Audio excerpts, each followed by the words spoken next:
reason and celebrate St. Pat's with a green beer and corned beef cabbage. Good afternoon. Welcome to the gym at the University of Fontbonne. We are getting ready for the national anthem before the men's volleyball match.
We will have player introductions from the PA announcer, and it's so loud, I'm going to let them go ahead and introduce, and I'll come back and recap afterwards.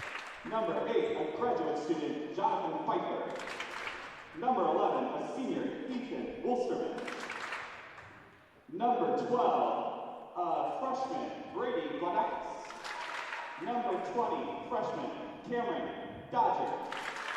Number 21, a freshman, Nick Bulgy.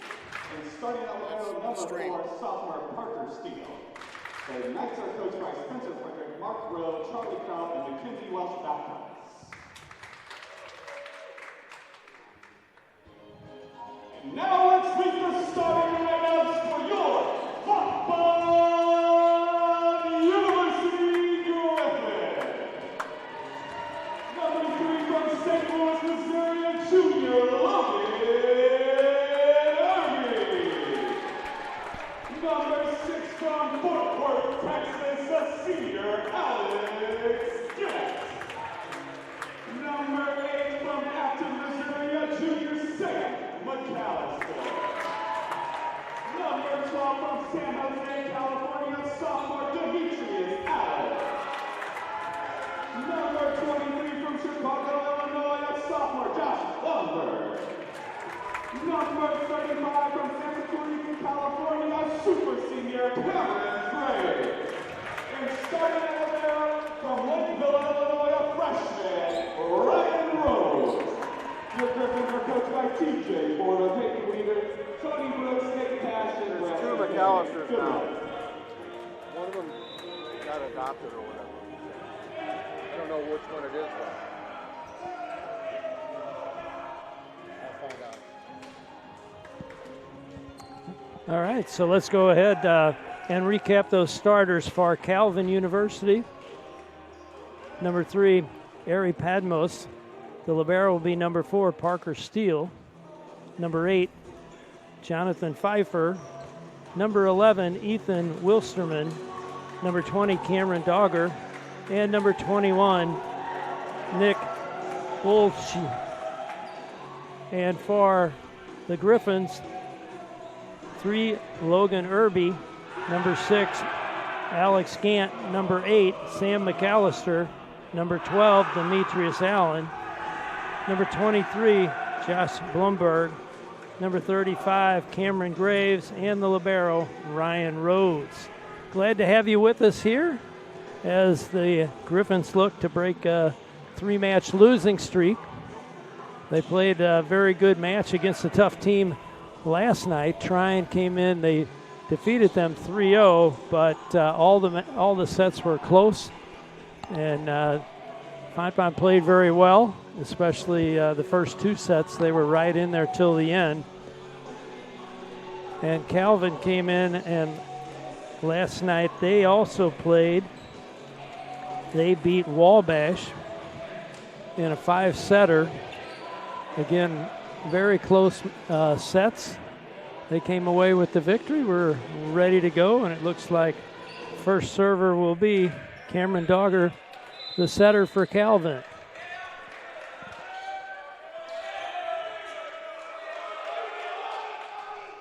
Float serve, good receive. Gant's going to go back, roll shot. Picked up by the libero, tip across off the block, and a point for the big man, Benjamin Krumbach. Yeah, let's say credit where credit is due. Just slot that one in there, get it low, make sure you don't have time to receive it nor time to set up for it.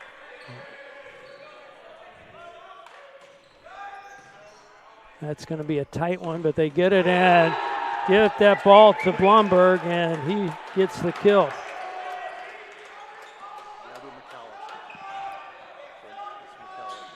One kill through, serve back the other way. Serve this time will come from Sam McAllister. And with Fontbonne getting that start, getting their way back in, nice serve, even better receive, and set up to the opposite side. There's the kill, and it's in. Amazing kill through from the outside hitter. That's Benjamin Krumbach.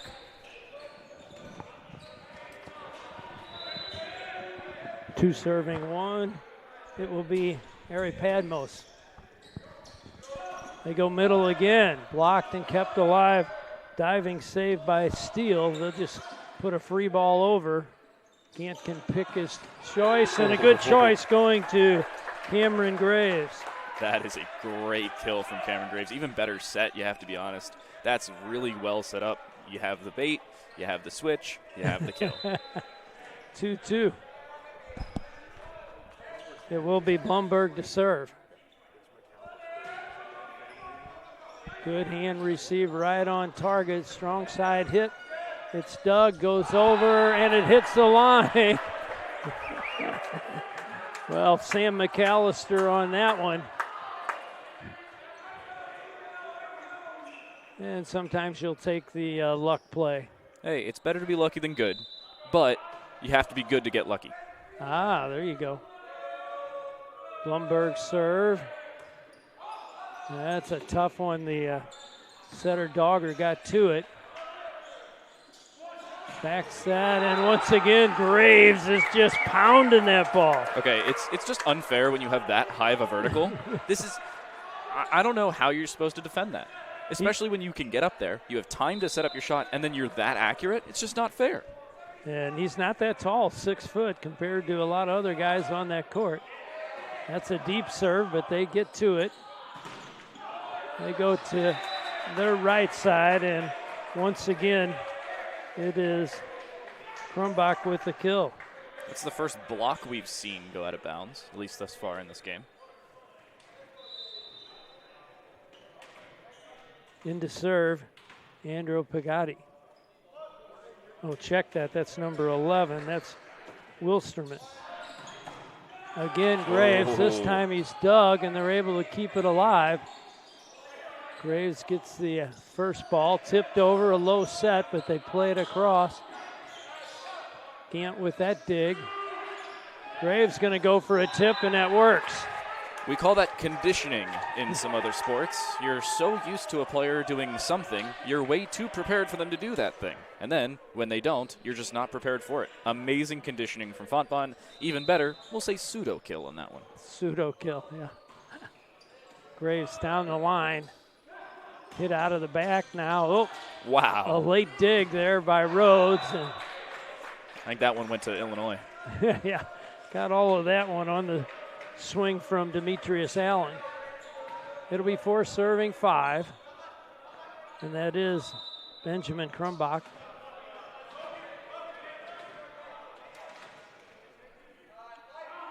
With the jumper, and that's a little bit long. Good discipline from Fontbonne. A lot of times with some of those closer serves, it's difficult to read whether it will be in or not. At that point, you just let it go by, take the risk, reap the reward. Count on your teammates to give you a little help there. Everybody from the bench yelling, "Out!"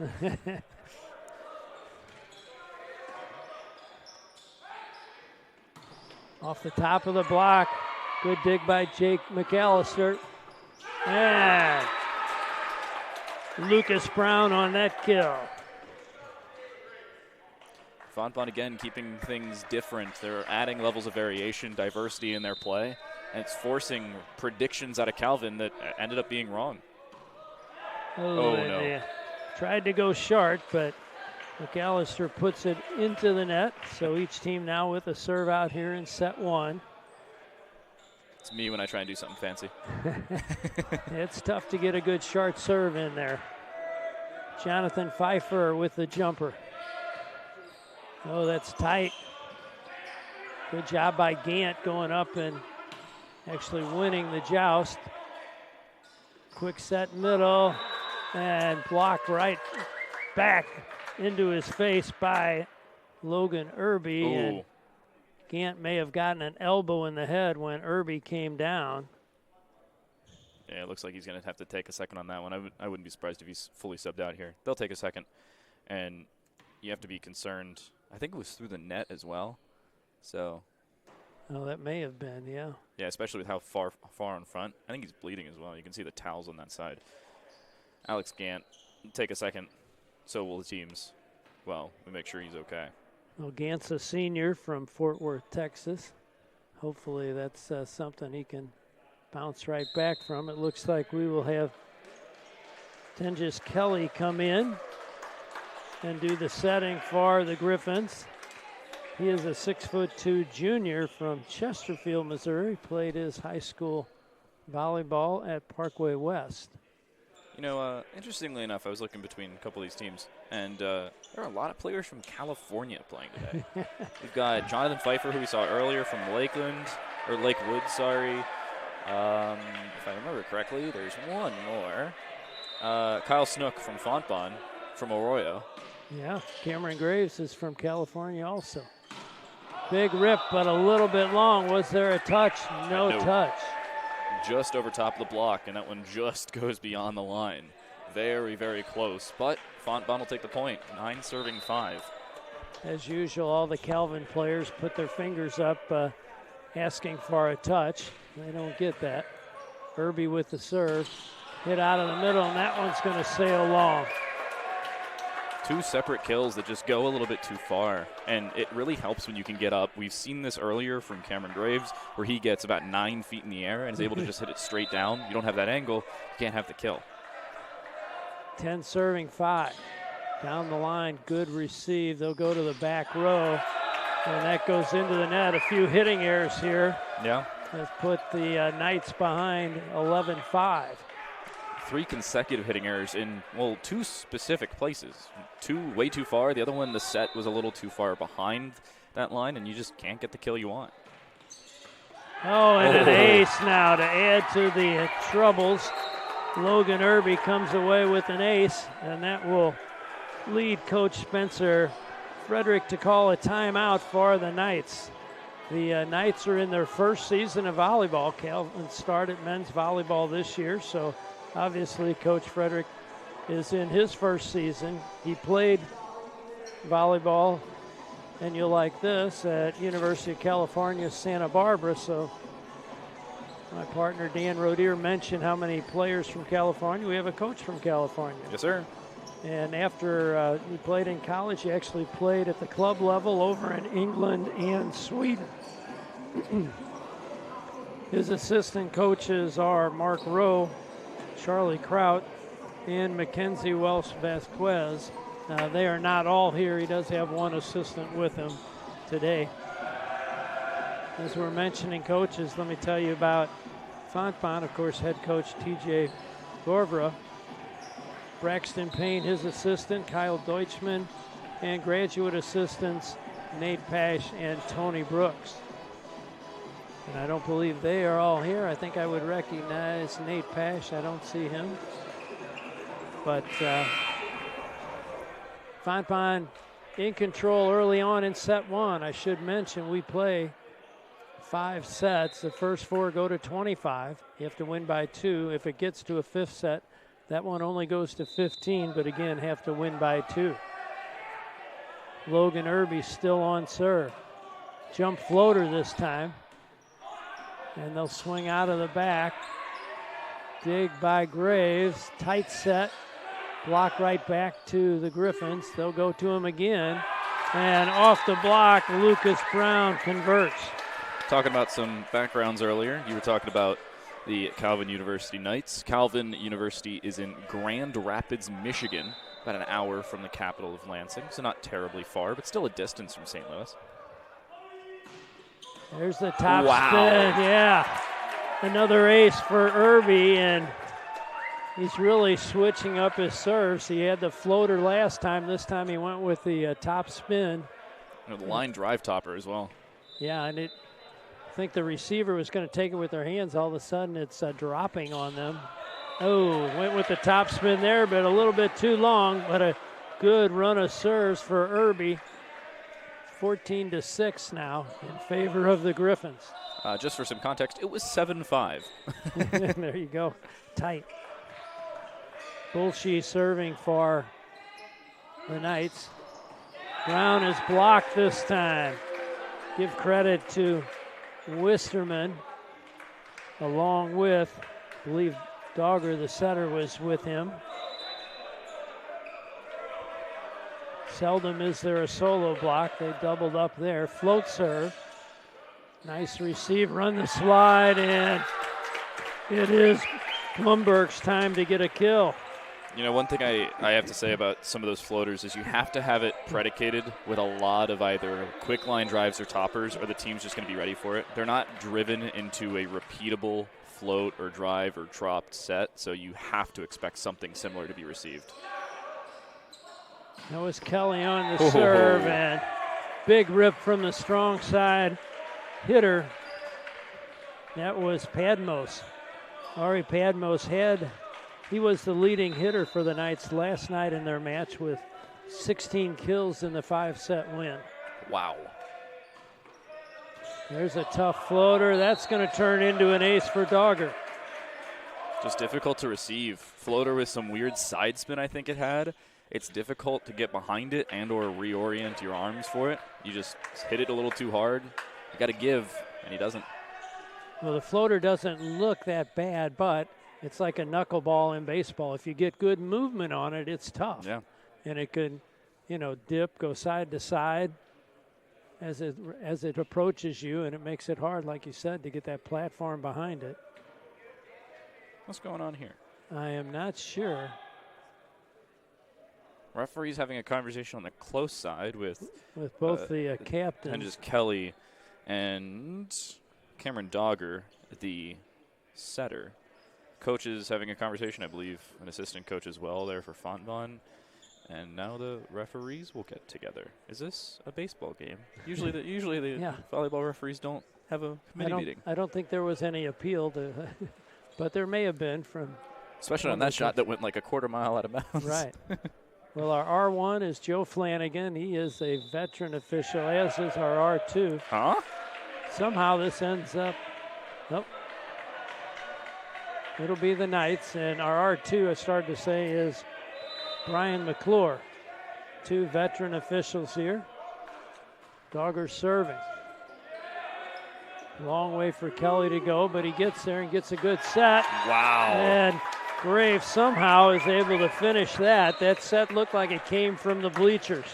You gotta say, that kill's very dangerous as well, because you hit it so low over the net. You actually get it under the hands of the blockers. It hits their arms, goes into the net, and they can't get down low enough to dig it away. What a kill on the close side from Cameron Graves. Sam McAllister serving. Strong side swing and a kill down the line. That is Benjamin Krumbach. You know, there's only so much real estate you can defend on such a court, and that's not real estate you're going to defend. Great kill. Big jumper coming, and it goes right into the net for Padmos.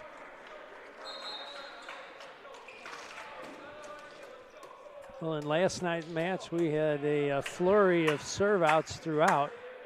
That's only the third one here in set number one. 17 serving, 9 into serve. Kyle Snook. And the gym quiets all of a sudden. His floater. Wow. Oh, there's a block for you. And I think that's going to be a solo Demetrius Allen block. Good floater, good follow-up. Double the score now of Calvin for the third time this game. Great play thus far. Snook with a deep breath. A little bit deeper floater that time. Tipped over. Graves got to it. Tip deck into the middle. Dogger got to that. Push down the line. Snook able to play it. Graves off the block. Didn't get a lot on it, but used the block to redirect it for his 5th kill. Gotten on a streak at this point, and yet another serve on the Fontbonne side. They're 6 away from closing this one out. Oh. Steele can't handle that one, but they do get it back. Oh, nice work. Cross-court hit. Now tip, and cannot get it over. Krumbach trying to put that into the middle of the court. Not a bad idea when you get the middle coming over to block you to put back to the spot that he vacated. 20 serving 9. Snook has a run of serves going now. Oop, jinxed him. Caster's curse. Right away, as soon as he brings it up. Yep. 2 serve outs on each side now. Ryan Rhodes back in for the Griffins as their libero. Charlie Haas will rejoin as well, taking over for Logan Irby. Haas is in the Formula One team / car manufacturer, by the way. Back set. Oh, my gosh. Oh, man. Do not get in front of that. Hide the women and children. Exactly. Everybody take cover. Clear out. Clear out because Cameron Graves is pounding today. I think I just heard an ICBM alarm go off. That thing's a missile. Check the court. Might have a crack in it. And he serves it too far. He didn't hit it all that hard. Trying No. to put it into the corner. Missed by about a foot. You miss by an inch, you miss by a mile. Either way, it's out. Close only matters in horseshoes and hand grenades, unfortunately. Krumbach serve it. Good up, a joust there, and that's between the 2 setters. Dogger's going to win that one for a point. If you're trying to set that over, or at least feign the fact that you're going to set it to your own side, you have to at least set up for it. It just looked like he was going to put it over from every angle. Yeah. If you want to go for the bait, you have to set it up. Tough serve there. Wow, Rhodes with a nice set, tipped. Dogger got to that. Krumbach with the free ball. Oh, they ran a quick slide, but timing a little bit off that time. And Market coming out of the back, and that flew all the way past the hardwood. I think that almost went to the bathroom. Yeah, don't pay attention if you're in there. 22 serving, 12 off the tape, no. off the head, and Oh, no. And trying to give a free ball back, it turns into a point. That's just unfortunate. You turn away, you're watching as somebody on the back line trying to dig it out, and it just hits you in the head. Demetrius Allen serving. And that one into the net, and we are already at set point, 24-12. I'm sorry, I blinked. The first set's almost already over?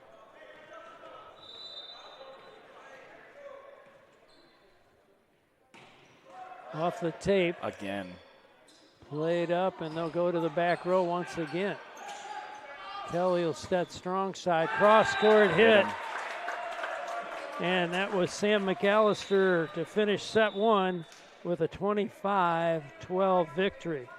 Glad to have you with us here on the Fontbonne Sports Network, powered by College Cast. And we will go ahead and let the sponsors of this broadcast speak to you for a moment. We'll be back for set number 2 shortly.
15 grams of butter.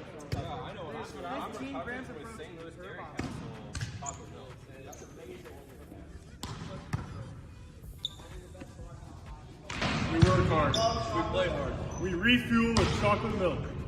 No, a refreshing drink that builds muscles. Dairy up and recharge! Berg, McAllister, and Brown. As far as digs go, 8 for the Knights, 12 for the Griffins. And blocking even at 2 apiece. Serve outs, 4 for Fontbonne and 2 for Calvin. We're getting ready for set number 2. Griffins are in front, 1-0. The teams have switched sides, in case you didn't notice. Of course you noticed. Fontbonne to your left, Calvin to your right. Fontbonne wearing black with the libero and a very nice trimmed purple with orange and white, while Calvin in white with red lettering, yellow trim, black shorts, and the libero the complete opposite. And in yesterday's match, Cameron Graves led all Griffin hitters as he had 11 kills in the 3-set match. And leading here in this one, a force to be reckoned with today. Did you bring up the name change / number change? Yeah. Perfect. Talked about that.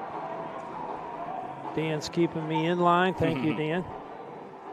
Hitting percentage, a whopping .321 for Fontbonne, 154 for the Knights. And I like to compare that to a batting average in Major League Baseball. If you have a hitting percentage of 270, 280, yeah, you're good. If you're over 300, you're really good. And you're below the Mendoza line. We need to work on that. Right. So some hitting errors, and how that works is how many attacks or how many kills minus your hitting errors into your attacks. So you don't want the errors. Here comes Calvin on the swing, and that is Gudauskas with the kill. His 5th of the match. Jake McAllister, a unfortunately short-lived opening service here in the second set. And Dogger will serve for the Knights. Deep one, that's played up by McAllister. Oh, and the block, a tough break for Brown. He hit it hard, went off the block. It was going to go out of bounds, but it hit him on his way out. It was a great block from Wilsterman as well. Calvin up 2-0. Second service, same exact position in McAllister. And they go right side this time. This one's going to be tough to get in. Trying to keep it inside the antenna. Gudauskas ends up putting it on top of the tape, and it falls back on his side. That's one of those you just have to hit it really high and really in that direction. Can't really afford to make a mistake there. You had a nice little service run going, not anymore. Minor, not much room for error on that one. Oh, no. Irby with the serve. Out of system swing here. Received by Graves. Swing by Brown now. Oh, big block, and that is going to be Lucas Brown along with Blumberg for the point. Good block. Couldn't even get time to recover that one. Second service now on the cards for Logan Irby. Jim quiets as he hits the top spinner that time. Big, hard swing. Whoa. Padmos had all of that. Woo. You ever seen that YouTube clip, Scott Sterling? It's a running joke where this guy keeps getting hit in the face. He's a goalkeeper in soccer. And then I have seen that now that you say that. They made it a volleyball reference. They did it in volleyball. It's the exact same thing. It's hilarious. He was almost Scott Sterling. And Kelly is still in setting for the Griffins. Hard hit. Oh. Falling back with the dig is Steele, but he got it in play, kept it in. Brown again. They can't keep this one in. Lucas Brown. That one I thought hit off the block, but just narrowly missed it, it seems. Oh, no, it did. I was right. Tenjis Kelly serving. Oh, nice up on a tough serve, and first kill for Jonathan Pfeiffer. I will also sub out their libero. You mentioned it. Parker Steele will take a seat for just a second.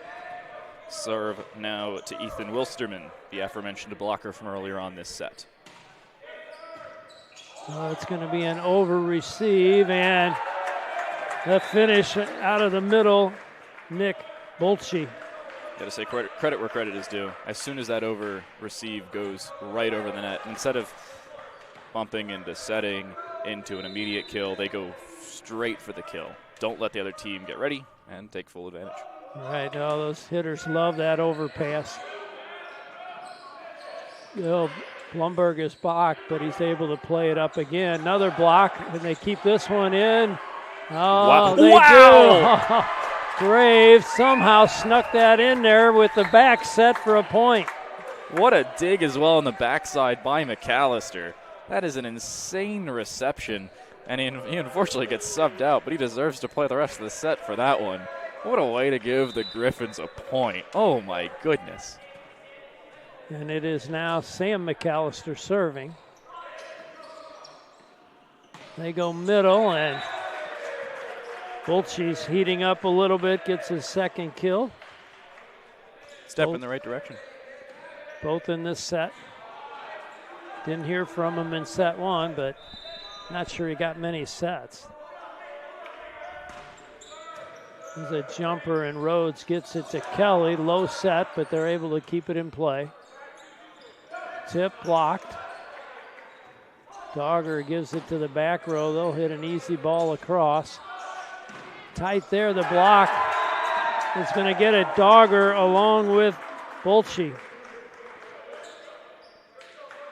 Block into the attempted kill, didn't work, and then when the block went over top of the tape, it just gave so much space and time to Calvin.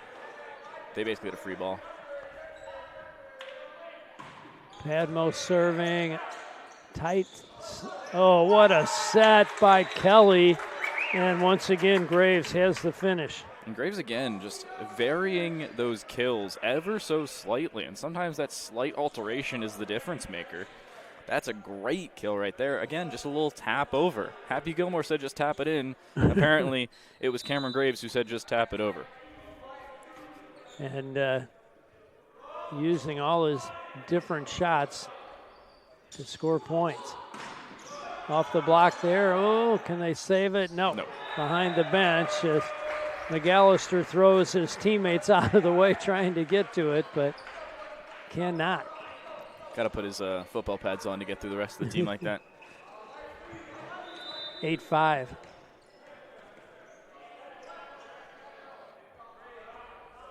Pfeiffer serving the jumper. A lot of top spin, and it spins out of bounds. Just over top. And now Cameron Graves will get an opportunity to kick things off. Remember last time he served, just a narrow mistake, went a little bit too far in the first set. Didn't get another opportunity for the entirety of it. Floater this time. Hit out of the middle. Ooh, nice play by Pfeiffer.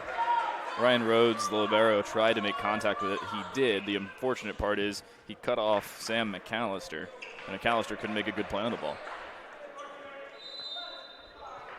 Tough to get a block on that hit out of the back row. And now it's Bolchi serving.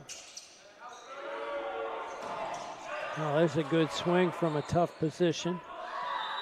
Now we're going to get a double hit called on the set. Did you hear about the double hit alteration in the women's game? I did not. So as of some random Wednesday in February, it is now legal to double hit a set in women's volleyball in NCAA play. They changed this out of left field, told nobody they were doing it. In the middle of the year. Yeah, that's a new one to me. Yeah. And there's an ace. serve by Jake McAllister. So it was circulating social media. This is, again, mostly in the women's game. In the men's game, it's still not legal to double hit. We just saw that. But it became fully illegal on a random Wednesday. The NCAA didn't tell anybody they were changing the rule. So Tuesday night, it wasn't legal, and Wednesday night it was. Wow. Oh, take the second ball over. Great play by Rhodes to get to that. Throws it deep into the corner. Now Rhodes will back set. And trying to tip over the block, but he didn't get it high enough to get it over 6'5", Ethan Wisterman. If you're setting those as low as you are and your teammate's hitting it, you have to get it much higher to try and float it. If you float it like that, you're just going to be blocked onto your own floor. There's no way you're going to recover. Nice save. Dogger with Too a far. tough serve, and now that hit goes out. 11 serving 8. Dogger with the serve. Remember, it was early in the set where it was close back in set number 1. Here in set number 2, it's close, but Calvin are edging into the lead. Another floater. Graves gets it on target to Kelly. Brown will finish it. Yes. Not much you can do there if you are Brady Godakis. Degauskis? Dukowski. Dukowski. Wait. Dukowskis. Sorry. Dukowskis. Apologies for that one. Very Greek last name. But good kill. Not much you can do if you're trying to block that one. Irby's tough serve. Played by Steele. And big rip by Padmos. I think he likes those nice high outside sets. Gets a full approach and he rips. Rhodes back in to receive in the back row, along with Graves and McAllister. Graves gets that one. Kelly to Brown. Up by Steele. Roll shot. One hand dig by Rhodes. Oh, they keep it alive. Yes, still in play. Kelly tried to take the second one over, but he's up against Wilsterman, and Wilsterman gets the block, the point, the momentum right now with the Knights from Calvin. 13-9.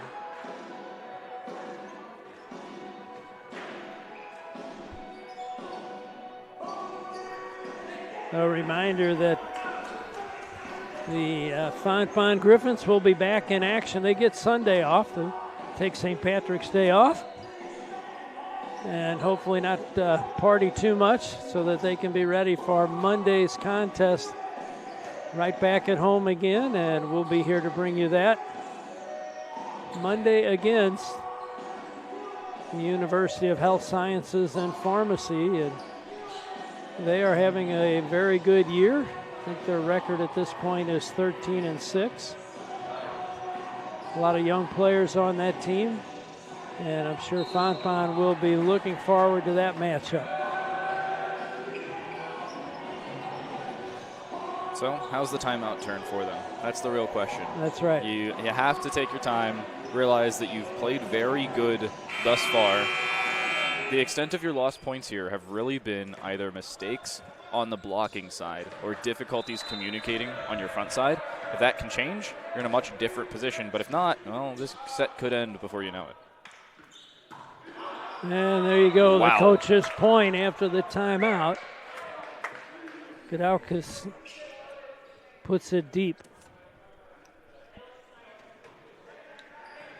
It happens so often, it really is pretty amazing. How often the service is missed right after a timeout? After a timeout, yeah. He's just not warm anymore. You can't really blame him. Kelly serving here. Big high set, tipped across. Rhodes was right there. Kelly gets it to Graves, and I think Graves changed his mind in mid-swing and didn't get anything on the hit. So what happened for Graves there was it was set behind him, and he jumped before it was fully set. So he wasn't ready for it to be on the back side of his swing, and on his backswing he understood he had to adjust, but he just didn't adjust in time.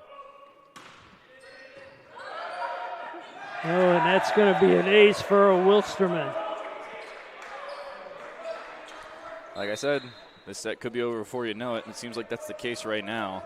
A couple of mistakes on the receiving side. One on the kill. That kill percentage starting to go down for Fontbonne. This could become a problem. Demetrius Allen comes in to receive serve for Fontbonne, and I guess that scared Wilsterman, and he puts this one into the net. 11 serving, 15. Coming in to do that serving will be Sam McAllister.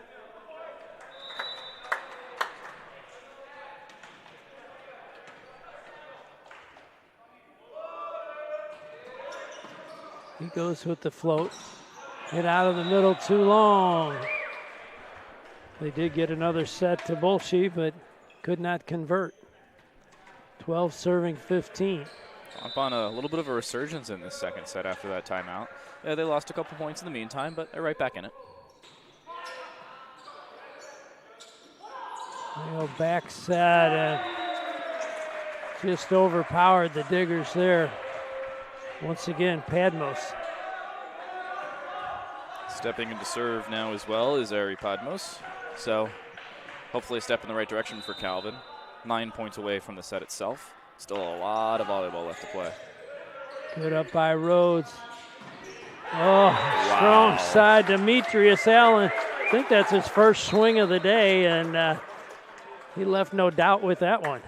So when you set up to that outside hitter as well, you have to remember that they have the option to play any which way. They can take advantage of kinetic energy and go back towards the way they were set, or they could play it down the line, just catch off the defense and just nobody there. Great hit. Snook serves and gets an ace. Wow. A little confusion on the receive, turns into a point for the Griffins. I have a top-down view. I was confused as to what the heck that serve was. I want to see that again. I'll see if he does he do it again? Yeah, go to the same spot.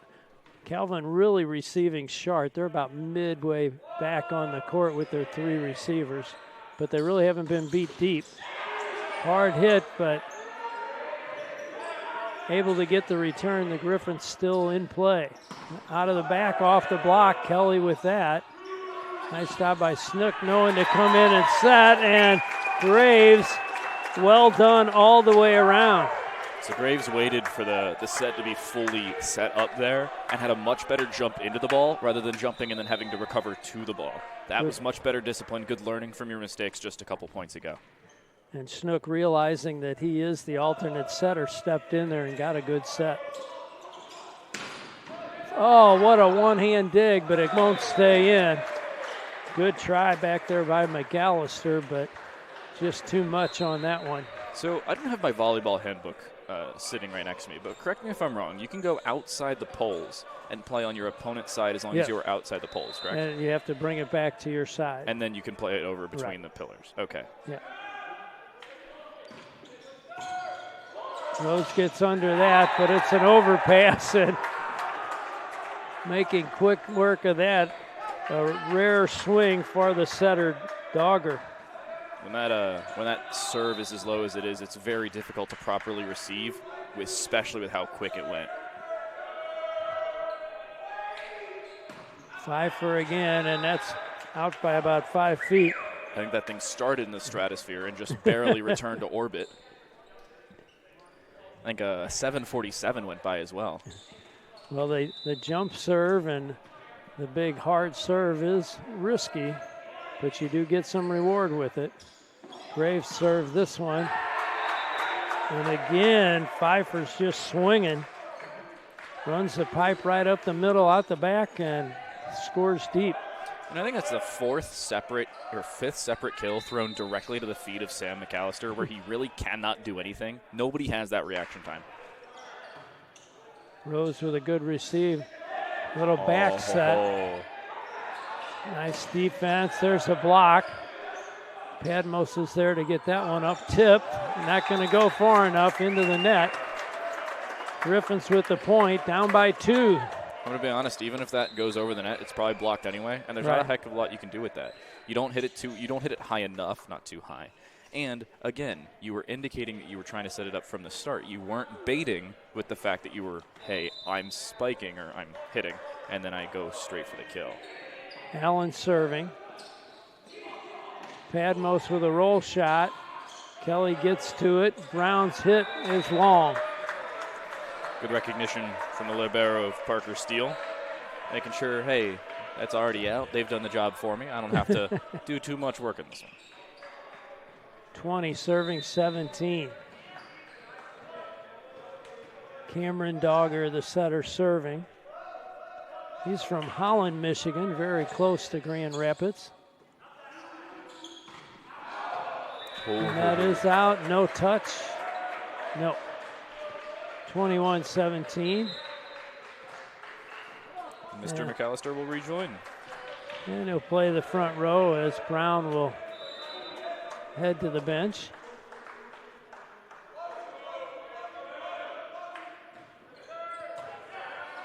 Oh, and that's going to be an ace for Dogger.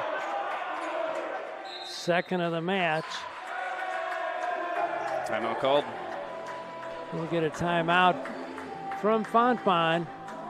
Down by 5 late in set number 2. They won the first set by a score of 25-12. Trail here 22-17.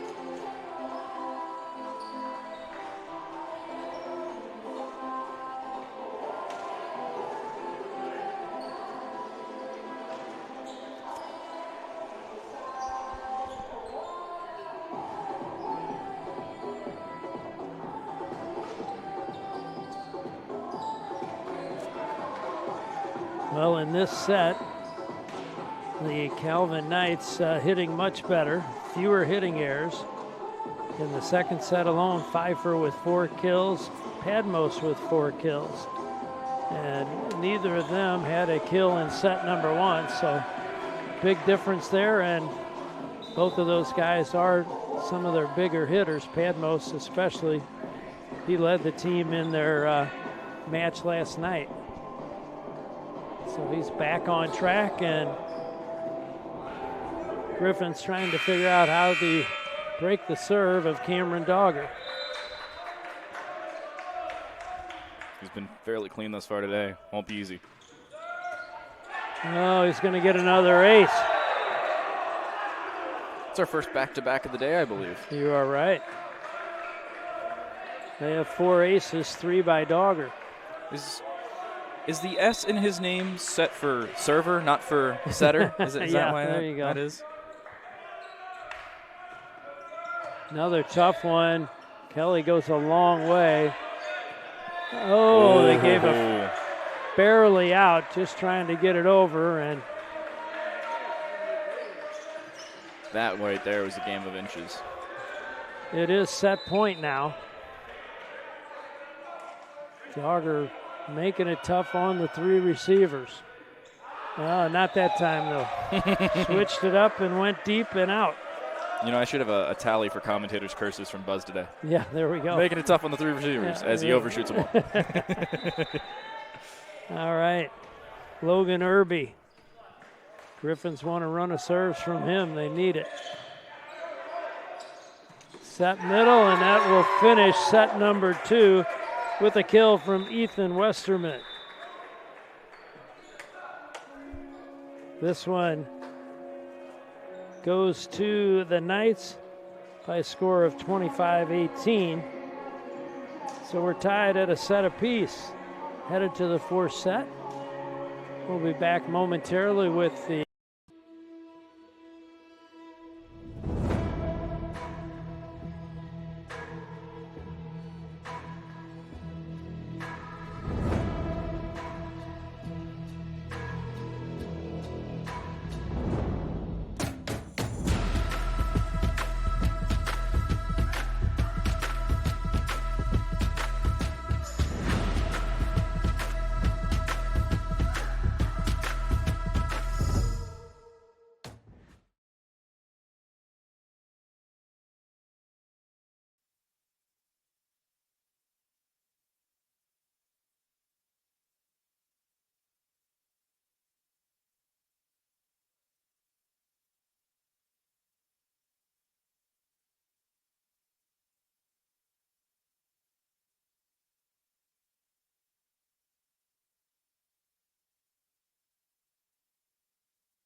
Well, after 2 sets, the hitting percentage has evened up.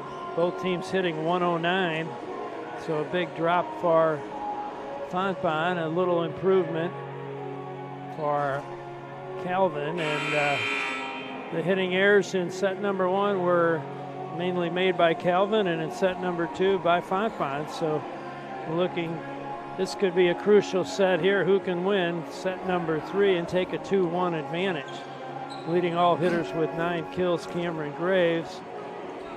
4 kills for Lucas Brown, 2 each for Blumberg and Sam McAllister. On the other side, 6 kills for Padmos, 5 for Gadaukas, and 3 for Pfeiffer. You also have to say that the defense has really stepped up for Calvin. They played a lot better on the line or on the net. Yes, they and did. They've had a lot better recovery compared to what we saw in set number 1. And here is once more Digger looking for an opening. And there's finally the broken serve. As he started, or mostly ended, the previous set, he will start and stop very quickly in this third.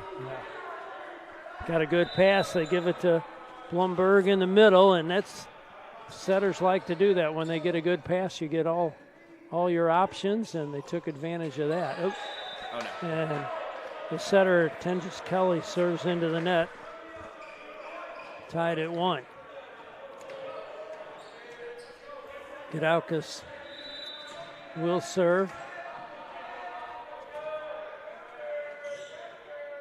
Big jumper coming. Wow. Rhodes able to get it to Kelly. Tight there. And Graves, again, with that big leap, able to get over the top of the block and just tip it to the middle of the court.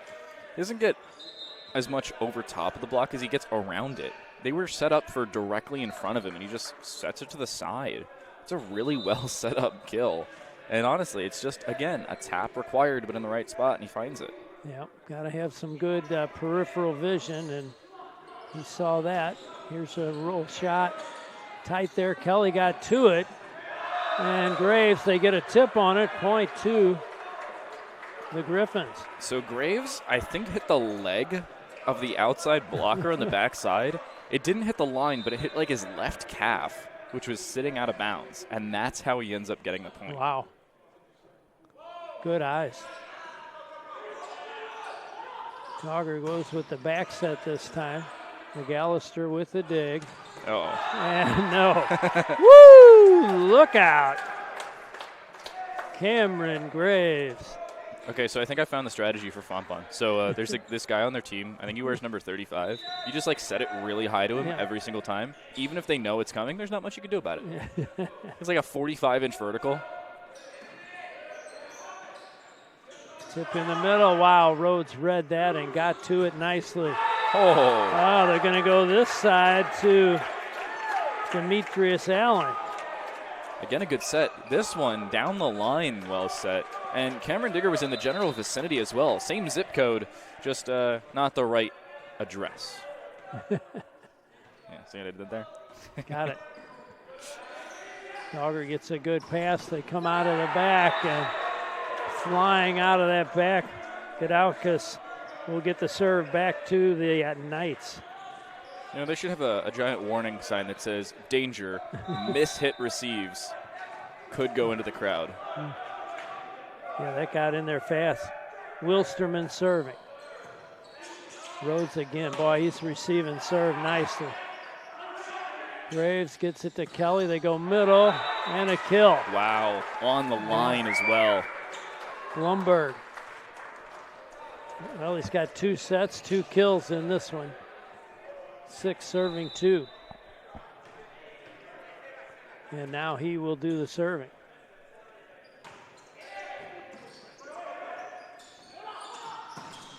Cross court hit. Padmos.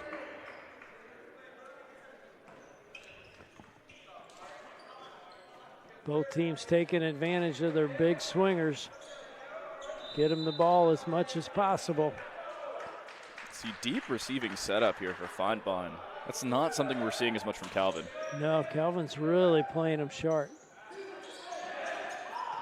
Well, off the block, and it falls back onto Calvin's side. So again, correct me if I'm wrong here. On a block like that, that's not technically considered a block, is it? Because you're retracting your arms and then re-extending. I don't know what exactly would be considered a block there, so I don't know if he would have been able to touch it again. Oh, yeah, he can touch that again. Okay. Yeah, serve out by Graves. Not in as close proximity to the net as he is usually. Right. Couple serving mistakes for Graves thus far today. Jonathan Pfeiffer serve. Whoa. And Graves somehow controls that. Wow. And the finish by Irby. Yeah, straight down by Logan Irby. When you have that set so close, you're expecting much higher, you're expecting a much longer setup there, and it just did not come through. Quick set, quick kill, quick point overall for the Griffins. It is tough to block one-on-one, and that's what they tried there. Oh, there is a good block. Kelly along with Irby. So one thing that was difficult there is Gadauskas was set up from behind himself, so he had to track the ball over his right shoulder while still trying to set up the kill. He just couldn't find it. Yeah, that's a tough one to hit. You're right. Tip. Wow. But somehow they, couple one-arm plays there. They get it back across. Again. Oh, with the quick to Irby. 2 of 3 points, they do the exact same thing, and the Knights are just not ready for it. Quick set and a very good one there from Tanjus Kelly. And it is indeed Logan Irby there with the point. And you can hear the squeaking of the shoes. In basketball, that's somewhat understandable. However, as close to the net as they are there, usually there's a towel boy for that in basketball. Yeah. Today, not the case. You can hear the squeaking. Referee's like, yeah, we're going to grab you a towel for that. We don't want anybody slipping, getting hurt. That's right. Demetrius Allen will continue to serve. Speaking of getting hurt, has anybody seen Alex Gant since he was subbed out in the first set? I have not. I was looking to see if he was on the. Oh, no. Oh. A miscommunication there for a Griffin point. Oh, he is over on the sideline. Yep, number 6. Trying to see if he can turn my way, if there's any noticeable facial indentures. Oh, and you could hear the bench call that out, and Allen's serve goes long. Hey, so miscommunication on the floor, then better communication from the bench. Step in the right direction for the Calvin Knights. Point their way.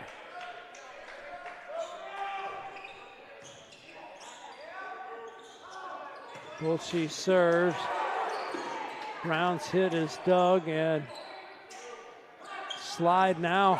Wow. Irby once again. Irby's on a streak at this point, and it's all in somewhat similar positions. Set coming through in the front side from Tanjus Kelly. This time around his back as the back set comes through, and he jumps just off his left foot. Doesn't even have to go to 2 for that one. And in the fluid motion, kill across the court. Great point from the Griffins. Yeah, looks like he's doing a layup in basketball. And oh, and that hits the line from Godalkas. It's a good kill. Not much you can do to defend that. Goes between 3 or 4 players. The blockers can't get to it because it's just put around them. Overall, hey, sometimes you just get beat, and that's right. what happens. That's right. Good play, deserves a point. Doggers, tough serve. Wow. If you're a linesman, you really got to pay attention. That ball's getting to the floor quickly. Oh, yeah. That one even gets over top of the block and has enough topspin to curve itself down. It's like a curveball in baseball. We've seen the knuckleball earlier in terms of serves. Curveball or a dropper, I suppose, in softball. Oh, Kelly tried to get to it, could not. It's a very weird touch as well, like a side set from the libero, Ryan Rhodes. That was a very odd touch. Godalkas to serve.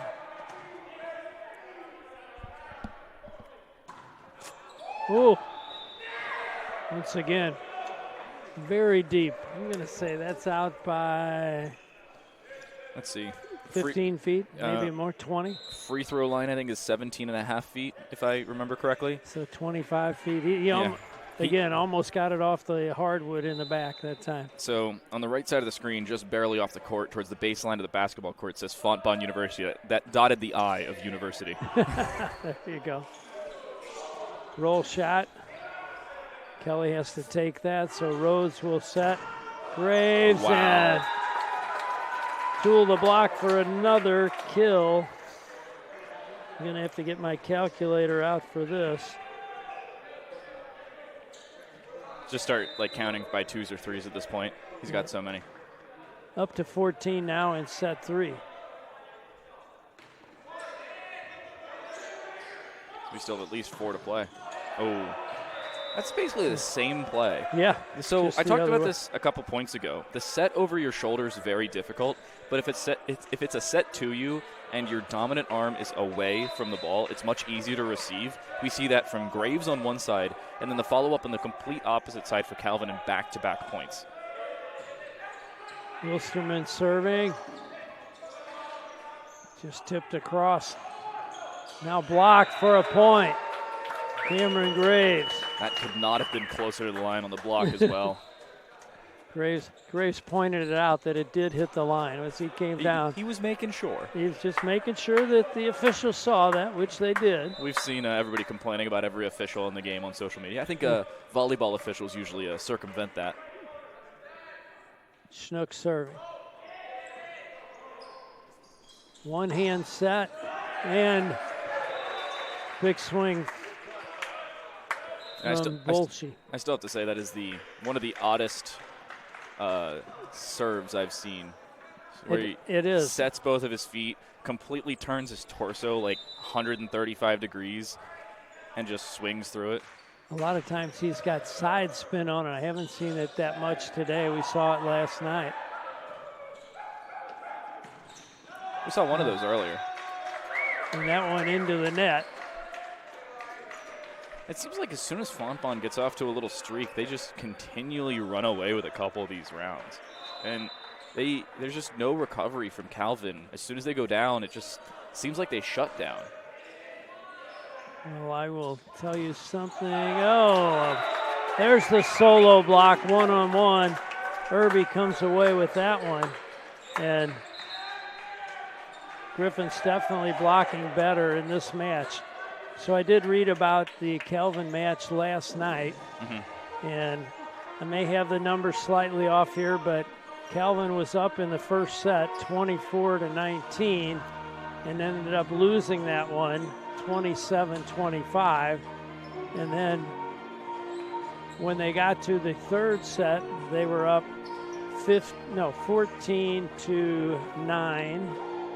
And they end up winning that one 15-13. But again, they had a difference. They were kind of in control, and boom, boom, boom.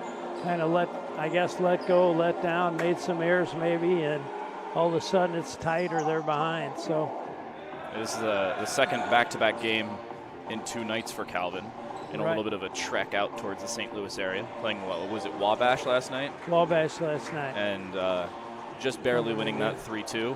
Right. Now we are currently in set 3. You can see the score at the top left of your screen. Set 1 goes to Fontbonne 25-12. Set 2 to Calvin 25-18.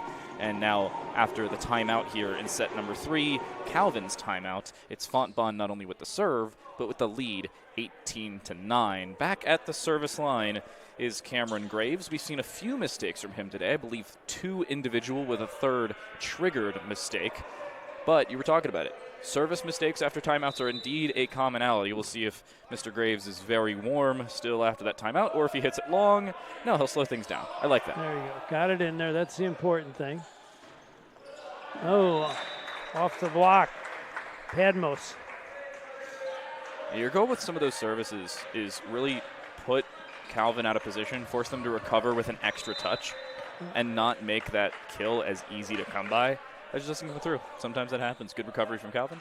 Good opening. Short set, but got it back across. Now they go to Allen, and it hit the antenna on its way over. So point will go to the Knights. 11 serving 18. Teams have been very, very good after their timeouts. Knights with back-to-back points, cutting down that lead. Went from 9 to 7 in the blink of an eye. Pfeiffer with a hard top spin jumper. No, and now Bolshe returns the favor on the one-on-one block. I think they're a little bit too used to Irby trying to set up those. Looked like a little bit of a sidearm, like a baseball pitcher type kill that he tried for. Just doesn't get it over or anywhere near over that block. Another tough serve, but they get it up. Kelly gets to it. And Graves, that's going to sail wide. Back set wasn't bad, but they will call a timeout, losing 4 consecutive points. You really can't blame them for doing so. But you're looking at Calvin there and saying they've looked a lot better since their timeout. 4 consecutive points, forced a lot more mistakes out of Fontbonne. It was a decent set from Tenjis Kelly, but the problem was it was a little bit too far outside. And again, a little bit of an early jump for Cameron Graves, who wants to get up to it and try and put it down before there's enough time to react for Calvin. He just doesn't get it that time around, sends it way too far. And again, just over the Mississippi, or out of bounds in this case. Yeah, doesn't matter. It's out, it's out. You're right. I like Coach Vaver's timeout. Not going to let it get to 18-17. Let's get things refocused right now. Finish this one out, go into set 4 with a 1-set lead is the plan. Calvin trying to turn the tables on him here.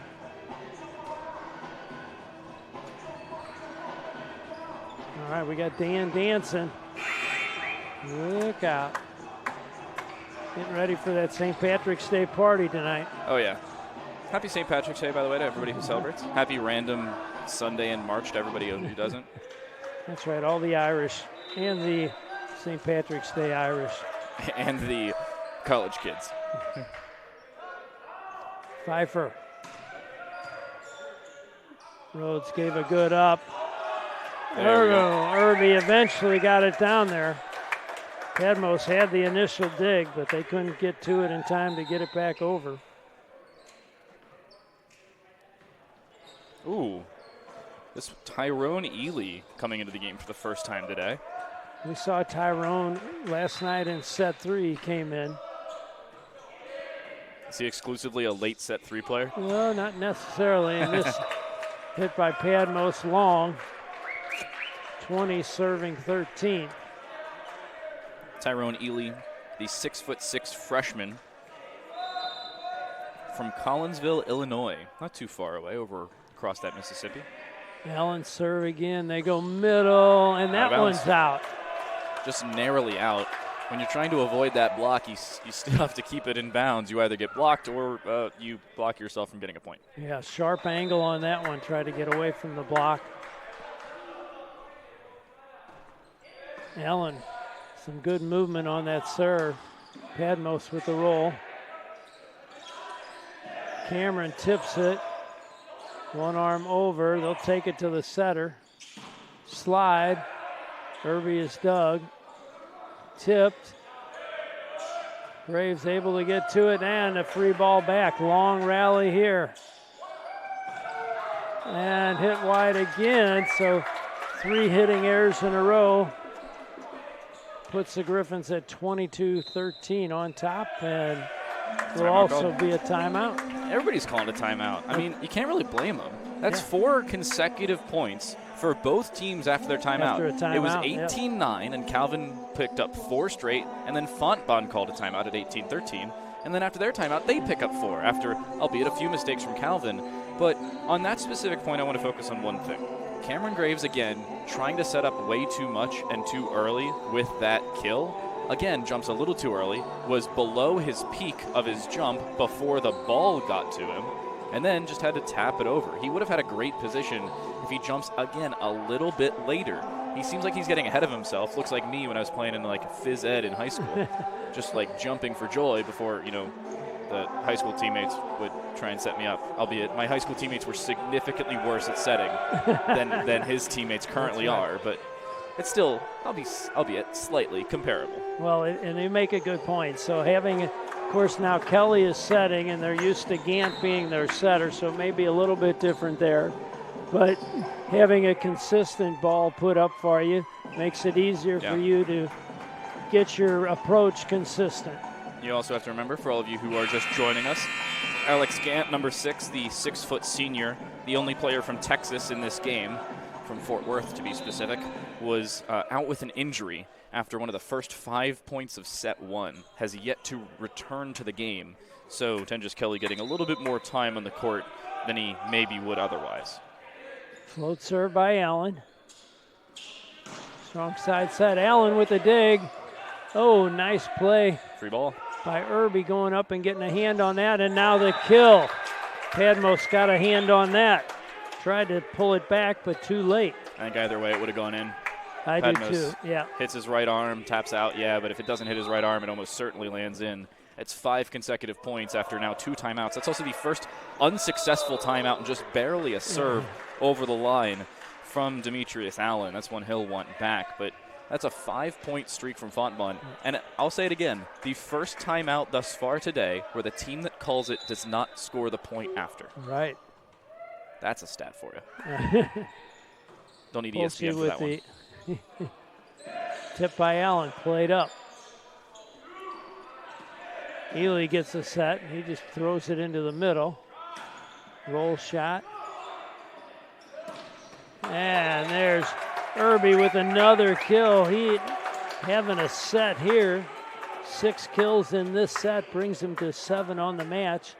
He has a chance to finish it from the service position. I have a feeling if I got a nickel for every time that Irby and Kelly combined for a point, I'd be able to retire before the end of next week. Off the block, and Graves trying to bring it back in, cannot.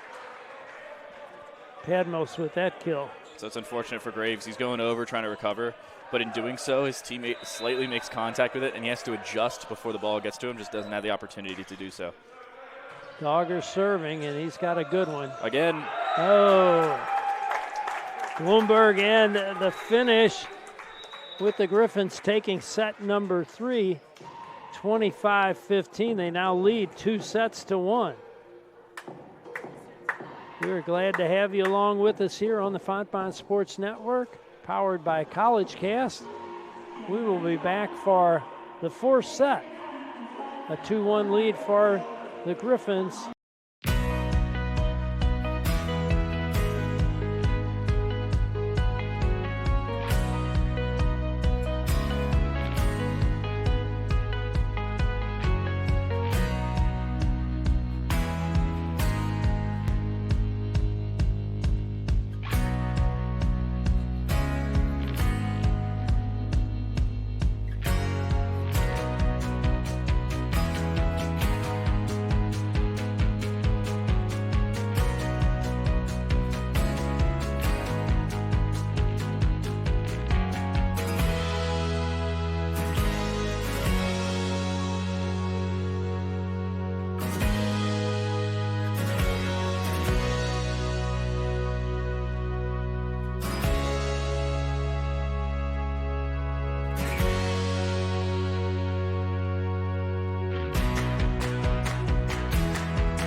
We work hard. We play hard. We refuel with chocolate milk. Milk, a refreshing drink that builds muscles. Hurry up and recharge!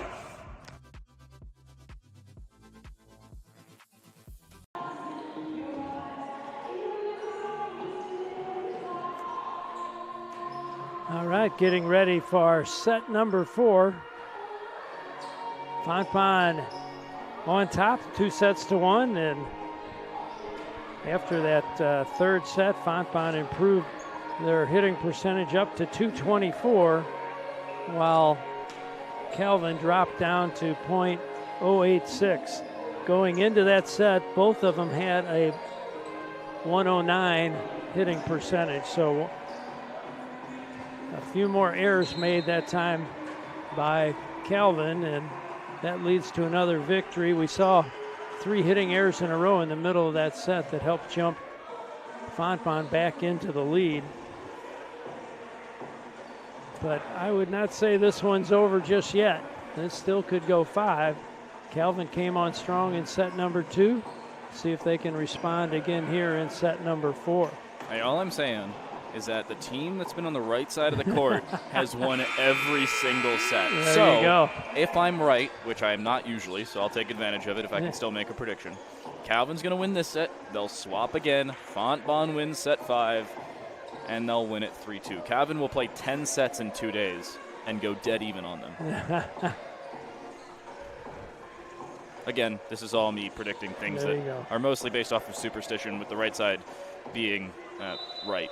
Right side being right, of course. There we go. Allen serves for the Griffins. And oh, no. Somehow that turns into a point, as setter had to go a long way to try to get to the ball. Could not. Demetrius Allen with the serve.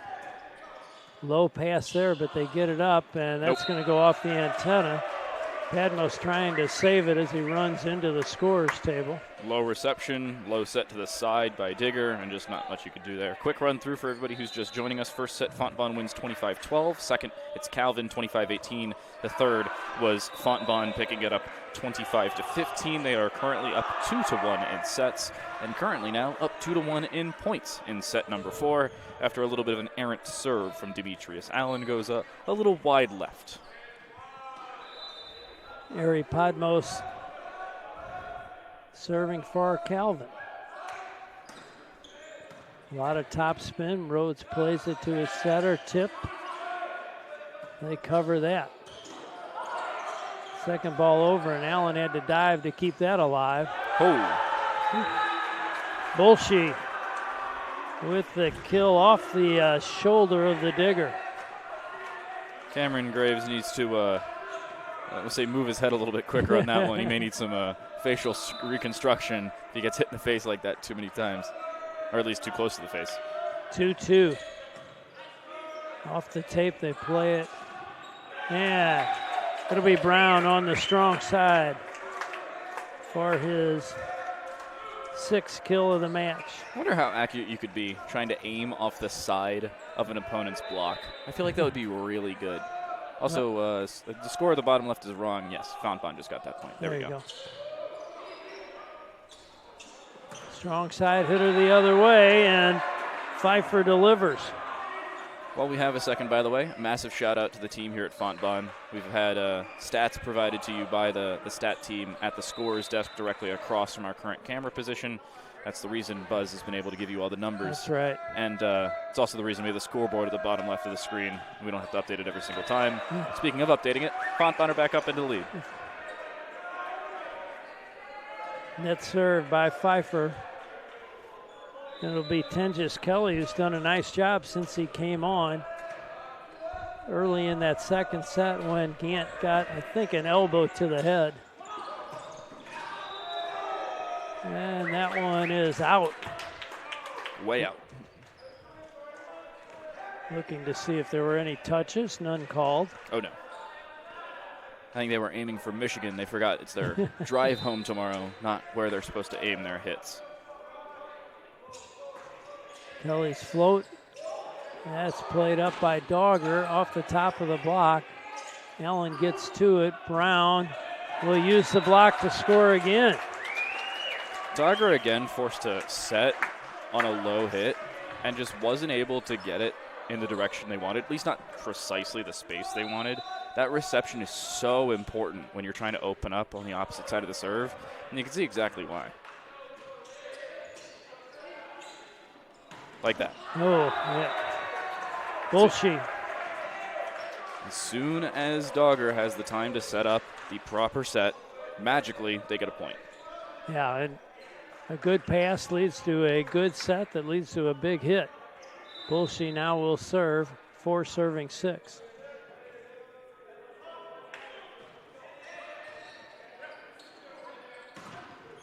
Oh my gosh. Big rip by Graves, but the block comes over and touches Brown before it goes out of bounds, so successful block. Not a heck of a lot you could do if you're Graves there. It's a good hit, just well blocked. Graves, just a little roll shot that time. And that one into the net. 7-5. Fontbonne with the lead and now starting to develop with it. Substitute in. We've seen this a couple times where Sam McAllister comes in the middle of a point, takes over while serving, and immediately starts serving, and just goes with this little run up and tap it over. It works. Tipped, good diving save by Kelly. And Rhodes and McAllister both got that last one over. Jumped too early. Oh, nice dig by Padmos. Off the block, McAllister. Kelly gets the set. Oh, and long cross-court tip for a point by none other than Graves. That one he jumps right at the correct time. More importantly, gets it up and over the block, puts it into basically the weakest point of the court when you're trying to hit from one side. About midway through in the opposite's where you want to try and aim, especially if you just tap it over, and it works. Oh, no. Going to be an ace delivered by Sam McAllister. That will be the third ace in the match for Fontbonne, the first one since set number 1. It's a little bit deeper this time, and Dogger got tangled up, but they get the ball back over. And this one is Bloomberg with a quick one set in the middle. So in back-to-back points there, Brady Gudauskas gets beat low, tries to set on a reception, and then Dogger runs into his teammate while trying to set up the hit. And now Fontbonne have picked up basically 2 free points off the back of it. Oh. Make it 3. Yeah, and this time they get a good pass and a good set, but hit long by Gudauskas. And that will be a timeout. 11-5 in favor of Fontbonne. They're trying to finish things out. And owner, operator, CEO Tim Miller was alongside. He's headed on to another game now. Glad to have him with us, and glad that we can be bringing you this here from Fontbonne. And I'm sure everybody associated with Fontbonne heard the news this week that Fontbonne will be closing not at the end of this year, but at the end of 2025. And we talked to Coach yesterday. And that's a reminder, after the match, win or lose, Coach will come up, and I think he's sending a player up this time, so we'll have an interview with them afterwards. But he said, it's in question whether they'll even have a team next year. That has not been determined, decided, and I think that's a tough position for coaches and players. Yeah. If you're a senior this year, no big deal. If you're a junior, you probably would like to have another season. Some of the freshmen and sophomore, they have to decide if they would stay around or are they going to move on. The school is committed to graduate as many as they possibly can between now and then, and helping with tuition for the students who are here. Receive a good one.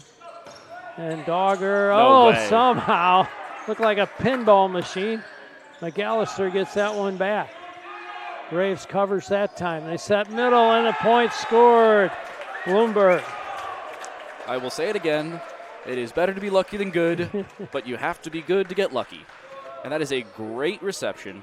Graves has it hit off either his right arm or right knee. He was facing away from us. We couldn't tell. It's hit over by McAllister. They then save again, get it over, win the point. Great play. That one, I believe, lands out of bounds just narrowly and then hits the linesman. Luckily, volleyball doesn't hurt that much at that speed. And linesman trying to dodge the ball and the players, but our R1, Joe Flanagan, saw it out all the way. And back to back. I think that is, well, it's the second serve out for Cameron Dogger in the match, but he has been a tough server throughout.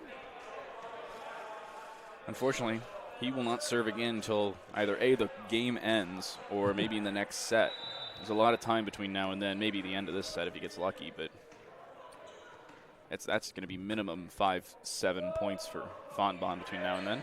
There's Snook with that crazy side spin serve, and we get a touch at the net. Yep. Point goes to Calvin. 6 serving 14. And Rhodes will come back into the back row for Snook.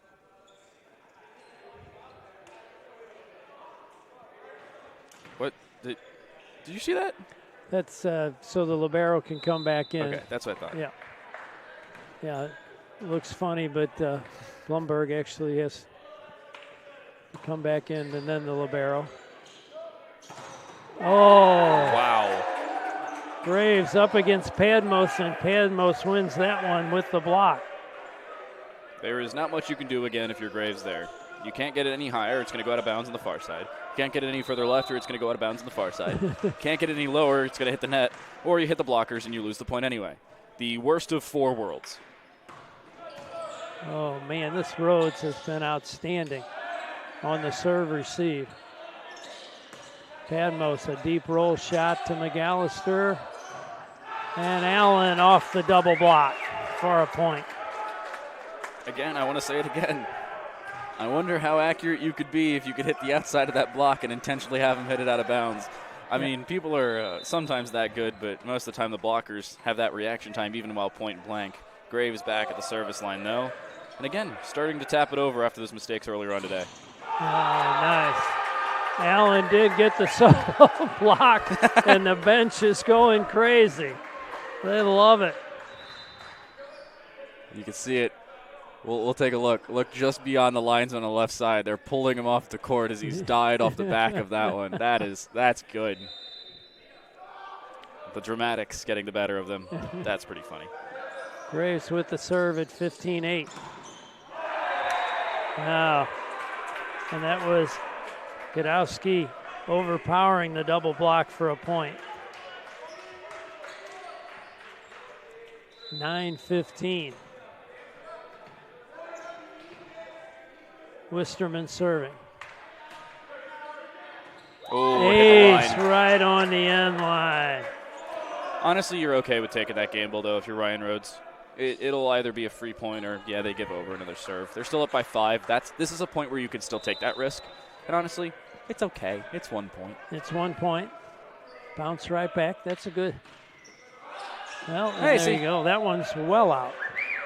That one's not as much of a risk. Yeah, and not much. Yeah, a lot less decision making there. Yep. Pretty obvious. It's 16-10. Fontbonne has not given up a lead of more than 3 all game. Or all match, I suppose. Allen's float serve. Rhodes with a good dig. And Kelly's going to swing. Oh, it hit the antenna. Just barely hit the antenna. I like that decision, though. That's one of the first times we've seen Tengiz Kelly fake a set and then go in for a kill of his own. Yeah. I don't know if it hit the antenna, though. They're trying to appeal to either of the linesmen. It doesn't seem like the R1 will accept that appeal. TJ's having Kelly come over and ask whether it was, and I'm wondering if he was in the net or the ball hit the antenna. No, it would have definitely been the antenna because he was out of bounds. And that's true. He was out of bounds. Certainly did not. And as far as I know, I think it's the same in tennis. If you hit the net outside the antenna, you are perfectly fine in doing so. Well, Padmos will serve, put an end to that questioning, and Kelly tries the second ball over, but Bolshe is there for the block. Couple points. Now it's no longer as much of a lead. That should be 12 for Calvin. It is indeed. Lead down to 4, and back at the service line, Ari Padmos. Nice up by Allen. And Irby He had 6 kills in set number 3, gets his first one here. Total of 8 altogether now. So, new substitution. I believe a new player. This is Ian Steinkamp coming through and starting off his service. Ian's a junior from Valley Park, just outside of St. Louis. Low set. They're just going to give a free ball back on that. And Great hit. Blumberg. He now has 3 kills in the set. Timeout called. Bench is hopping up and down for Ian Steinkamp, getting a point during his service. 18-12. And if you're not sure where we're at, that is 2-1 in favor of Fontbonne, trying to finish out the match with a win here. If they do, that'll up their record to 5-13 and knock the Knights down to 4-15. So notably enough, Fontbonne has been better at home than they have been away. Not a great season for them, in all fairness. You said it, 4-13 overall, 3-7 at home, 1-6 on the road. But something I noticed when I was looking over at Calvin, or a little bit late last night, Calvin's 4-14. They're 2-1 at home, 1-6 on the road. For all of you mathematicians out there, that's 10 games, doesn't account for 4-14. They've played 8 neutral site games, and they are 1-7 on neutral sites, which, for all, again, of you mathematicians out there, is not a good statistic to currently have.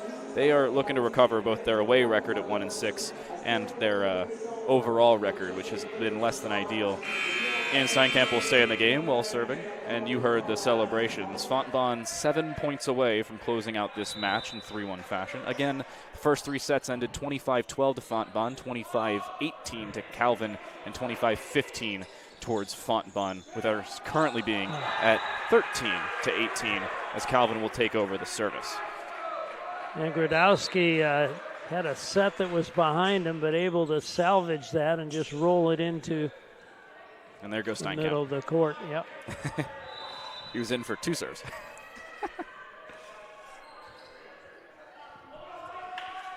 Pfeiffer serving. Why do you serve to Rhodes? I don't understand. That hit goes into the net from Blumberg. I mean, usually the libero is going to be a very good passer. Yeah. And if you can control your serve, wouldn't you rather serve to one of the other receivers out of the 3? Does it again. And it's a perfect pass again. And a finish. Well, when you get that pass, it sure ups your odds of getting a kill, and Brown took advantage there. So I think you were looking down taking notes. Ryan Rhodes looks at his coach and just shrugs his shoulders like, I don't know why they're aiming at me. Yeah, why are they I know what I'm doing. Kelly with a tough serve. Great set. And Bolshe off the block for a point. That is a great set from Cameron Dogger. That ball was just below his shoulders. He reorients himself and just makes himself about 9 inches shorter and just gets under the ball, sets it up. It was a good hit. Nothing superb, but it was good enough. Sometimes that's all you need. Bloomberg is dug by Padmos, and now Godowski pushes it over for a point. So 19-16, I believe, will be the score when that updates. Yes, it is. 16 now on the cards, and you have to point out this is starting to become a little bit more of a problem factor for Fontbonne. Their lead has been dwindling ever so slightly as of recent. That's too far. Oh, Padmos too deep. Well, with that last kill by Godowski, he's in double figures now, up to 10. And McAllister comes into the back row. He'll be serving. 20, serving 16. Set 4. I feel like that's like the 10th time we've seen Sam McAllister be subbed in just to start serving. Give and go with Godowski. The block falls on the line. So the point will go to the Griffins. On the double block, it's Graves and Blumberg.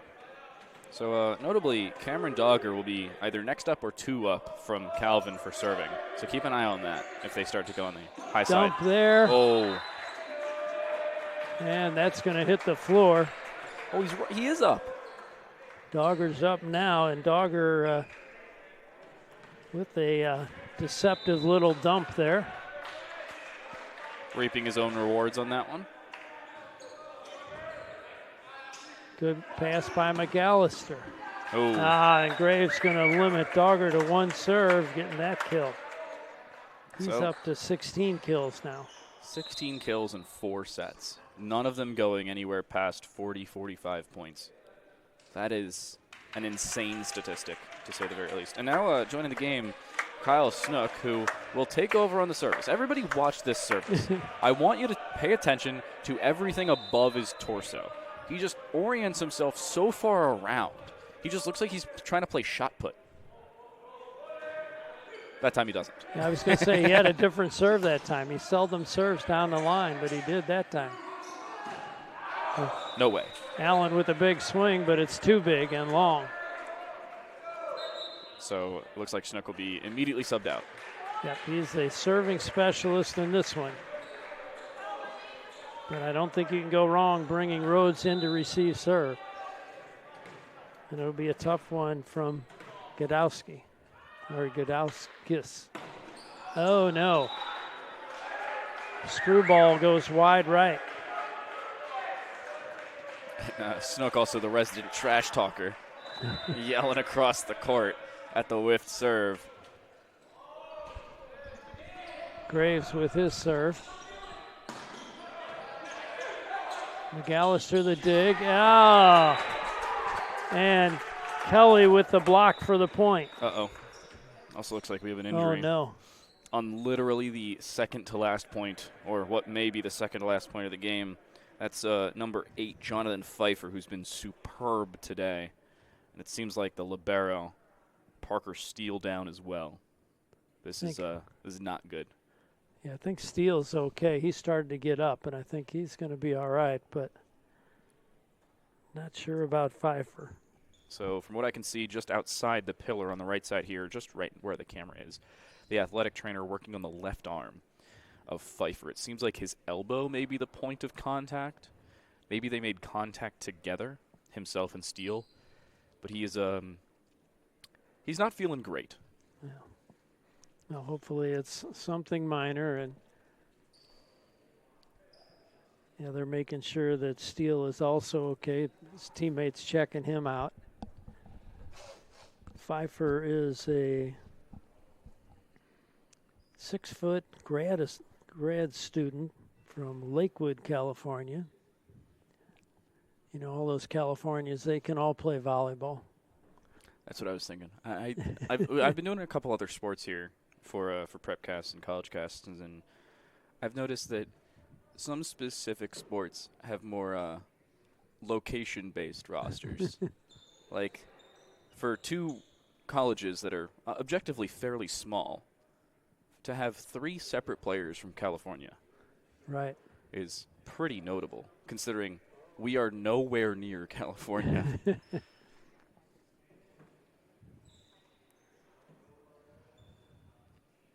It's also one of those you want to talk to the players and be like, how did you find this school? Yeah, really. That's what people ask me. I'm from Maryland. I go to SIUE. How did you find your school? I was transferring because I was in a very, we'll say, niche major at my old school in Virginia, which was awful. And I decided, absolutely not, I'm leaving. And of these schools that were still accepting transfer applications and that were objectively much cheaper, SIUE was on that card. Okay. So did you change your major too? It was basically the same major. So I, outside of sports broadcasting, do video game broadcasting. Oh. And it was kind of a video game broadcast thing. At the old school, I decided to just stick with mass communications, which is mostly traditional media production, as I kind of want to do this full time in the future. Seems like he's at least gotten onto his backside. Yeah, sitting up a little bit there and kind of checking his back. She's checking his spine, it seems, seeing if he can feel it all the way down. Okay. And he stands up. Good deal. That gets a good round of applause from the folks here. And, of course, you can't see the crowd. They sit on this side behind our R1. But it looks like his substitute will be Aaron Isis, a 6'2" freshman from Utopia, Ontario. So there's another one. How did he find Calvin? So Ontario's actually not that far away from that's Grand true, Rapids, from Michigan. Grand Rapids. Yeah. So that's not too far. I've seen crazier distances. That's maybe, I mean, depending on where Utopia is. I mean, Windsor's right next to Detroit. Right. So you're not terribly far. My Canadian geography isn't superb, but I do know where Ontario is. Well, Isis gets in for what could be match and set point, and he receives the serve. It'll come back. Graves, they go middle. One-arm dig. Oh, nice save by Steele. Rhodes will set Allen. Blocked out of bounds, and that will finish it with the Griffins taking the victory 25-18. So they start with a 25-12 win, lose the second set 25-18, win the third 25-15, and this one here 25-18. Each team had an injury going through as Gant left the game and never came back in for the Griffins. That happened in set number 2, and hopefully he is okay, and we also wish the best for Pfeiffer, who left right before this last play. And a reminder once again, stick with us because we will have a couple of interviews. One of the players will be coming up, and we'll also get some final statistics. And I think the head coach, TJ Vavra, will be coming up also. So stick with us. We're going to turn our camera around and we'll do all that and come back to you so you can hear their thoughts on the match and possibly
I'm joined alongside here with Cameron Graves, the kill master from Fontbonne University. You have to say credit where credit is due. Today, 17 kills. You were talking about your kill percentage going up today above 900. The team played as a whole very well. But you got to say, what's the difference maker for you? What's the change that you guys brought into this match? So definitely the change from yesterday to today was definitely the intensity, the focus, and just the drive to want to win. I feel like yesterday we were just kind of cruising, and today we coasted and did what we were supposed to do through defense, offense, and everything all around. So you guys had to go through some adversity for this game. It was a 4-set match, but you still played through an injury to start things off. Can you talk to me about that injury earlier on? Because we couldn't see what happened. It looked like you got like an elbow to the face or something. So what's it called? The libero, and I believe he was the outside. They crashed into each other, and his left elbow went down on the ground, but then like the barrels like I want to say his left or right arm like went back into the guy that also hit his elbow. So, yeah, that was a bad collision that happened. Seems like you guys recovered well. You played very well with the, I'm not going to say substitute setter, but like your maybe second alternate setter. Yeah. You guys had very good setups. I do want to talk to you about your own play style, though. You as a hitter, I'm gonna notice this. I'm not the most adept at volleyball, but I can see you jump fairly well. And for some of those where you had those kills in the first couple sets, you were doing fairly well getting up to it. You got over top of the ball, you got it through. But into the third set, you had some mistakes. You didn't get above the ball as well. Were you trying to set up a lot of those little lighter touches, or were you just jumping too early? Well, they definitely know I can hit the ball, so I was trying to focus more on placement for the tips, most definitely. But Tengus did a great job coming in for Gant, so shout out to him all the way. Yeah. Definitely came through today, so very proud of him. Yeah, and you guys had some adjustments going into the fourth set. Obviously, the injury with the 2 points to go didn't really impact all that much. True. But talk to me about how you're taking this into your game on Monday. You guys got a day off for St. Patrick's Day. Any partying tonight? Any fun tomorrow? For me, no partying. For the rest of the guys, That's the party line. I can't speak with them, and just a little bit. But overall, going into Monday, I know even though we have a game, just trying to stay focused, watching film, and don't take this, team coming up lightly. So you guys have this first game. You guys take the second game of the weekend. You take a 3-1 set victory. Any final thoughts? Any final words? Any final words? No, we just got to stay on it, stick to it, and keep rolling. Okay, well, we'll take a quick break. We'll swap out the headsets for the coach of Fontbonne University. Let him come on in, swap things over and on. I got to say, this was a little bit of a closer game in some of these individual sets, but you guys managed to lock in towards set 3 and 4. Absolutely. And I want to get your opening thoughts on the game. You guys started off well, minus the injury. I talked with Cameron about that. How much did that impact you? It impacted us just a bit. I mean, the big thing is we got enough depth this season, and that was one of our strong suits is the depth that we have. The guys on the bench, they can easily slide into these lineups. Right now, our starting lineup is maybe just a hair better of this or that, whatever our system kind of dictates. But it's good to have guys that can slide in. Tengus ran the show perfectly. So, as a coach, I'm pretty hyped that we're able to mix and match people in and out of the match to get the job done. And talking of Kangas, you guys had extremely good chemistry between your setters and your hitters, inside and outside, even the opposite side as well. You guys had many successful kills. I want to talk about set 2, though. Yeah. Obviously, set 2 was not the best. Right. I think you'll be the first one to admit that. I believe the kill percentage, as Buzz brought it up earlier, was 109 in set number 2. Yep. Talk to me about how you brought that into the timeout between sets and how you really brought a resurgence into set 3 and 4. I mean, our middles are some of the best in the conference. We got some big guys all around. We weren't able to use them in that second set because our serve receive was just all over the place. We fixed that in set 3. We were able to use our middles. They had to sink in on our middles, and then we're able to spread it around and just keep it as even as possible. That's when we're at our best, but it starts with the pass, and in that second set, we weren't accomplishing that. So big one was step up, make adjustments on their serve. We were able to do that and then start the offense over again. And I'll talk about your libero, Ryan Rhodes. Yep. Ryan Rhodes, the libero as a whole is a very thankless job. It is. But Ryan was receiving a lot of those serves early. It seemed like he shrugged over at you like, why are they serving to me? He seems like the best person to receive those. He's setting up the team well, maybe not directly with sets, but with those early passes. The sets go off well. He's the catalyst to a lot of those successful kills. What's your thoughts on that? He's the engine that gets us going on defense, man. He's just a freshman. He's young. It's a shame of what's going on, with the school and everything. Yeah. So wherever he is next year, whether it's under me or whether it's under somebody else, that coach is going to be very, very happy with him playing libero for him. So I actually want to talk about the very difficult position with Fontbonne University now. You obviously don't have all the information, as some of the school doesn't either. But how is this impacting the team? Because I'm assuming as soon as the news comes out that, hey, the university's shutting down in 18 months, the team isn't the most thrilled about it. Right, yeah. It wasn't a fun meeting to have. I think the initial meeting when I found out was at 11 o'clock. We had a team meeting about 3 o'clock that same day. It's a lot of emotions going on. Yeah. I mean, I don't want to sugarcoat it. The guys have been the best that they can be. There's a lot of question marks. There will continue to be question marks, but big thing is try to keep this season as consistent as possible because we don't know what the future holds. The only thing we can control is up until middle April, and hopefully that'll be in the MCVL tournament. And you guys are looking a lot better in recent games. You've had some success as of late. This specific match looked really good for you. You're on a 2-game win streak. You got to say, what has changed for you coming out of yesterday into today? I talked with Cameron about this a little bit. You guys seemed complacent, as he said. Right. Buzz watched the game himself, said maybe things didn't go as well as they could have, but you guys looked a lot better today. The opening to a lot of these sets was good. You did not lose a lead that was 3 or more, which could be a very impactful part, and something that Calvin shut down yesterday in their own game against Wabash. Right. What did that look like for you? It's all about the mindset.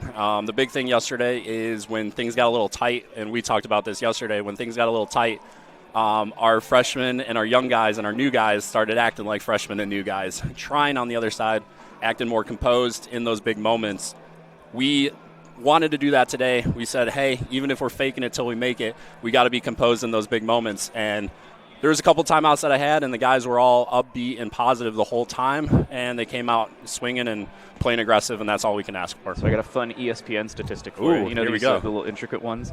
You had a 100% success rate after your timeouts. Woo! There we go. There we go. Every single point. Actually, there we go. Both coaches had nearly a 100% timeout. That's awesome. It was only they who lost a point. I believe it was in set number 4. Interesting. After a timeout. That's awesome. That's awesome. You're very successful today. I can see the little smile on that one. Coach, I want to get some final thoughts from you. How does today look? You guys have a game tomorrow, Monday and a break Tuesday. Tomorrow. Yep. So what are you looking at going to those 2 matches? Get rest tonight. Big ones. We got Pharmacy coming to town, which, these guys know them. They've been playing volleyball all summer together, so that one should be a fun one. We got a lot of friends on other side of the net, and then Maryville comes to town, and we always know how those go. So this should be a fun one. The next 2 matches are going to be tough, but it's to get us ready for these type of games, the MCVL tournament, and that's what we're worried about. And going into the MCVL tournament, any predictions? I know it's very early in the season in comparison. I don't want to expose everything for you guys, but obviously with some of the news with the university, you guys have won a couple games as of late. Anything that you're hoping for into that tournament? We're going to scrap. I mean, everybody can beat everybody. We saw it yesterday with MSJ pushing top-seeded Baldwin Wallace to 5. Yeah. Anything can happen. So we're just going to roll the dice. We got a lot of young guys. Play free, play loose, and we'll see what happens. You know, they say any given Sunday in football. It seems like volleyball plays every day other than Sunday. Every day, yeah. Any day that is not Sunday, any given day at least. Coach, I want to say thank you very much for Appreciate it. Thank you. Congrats on the victory. And we'll swap things over. We'll say thanks to the coach and move things in. Buzz is going to hop in with me. I'm actually going to lead things away. Well, this was a closer match in terms of individual sets, but overall for the game, it was indeed the takeaway for Fontbonne University. You got to say final score goes in their favor, 3-1 in sets. They'll take things into Monday. They do have a break tomorrow, but as Buzz said many, many times, we will be right back here for our match at home against UHSP. That's University of Health Science and Pharmacy in St. Louis. We'll see you on Monday for those matches. Don't forget more action from Fontbonne University across the college cast. Thanks very much.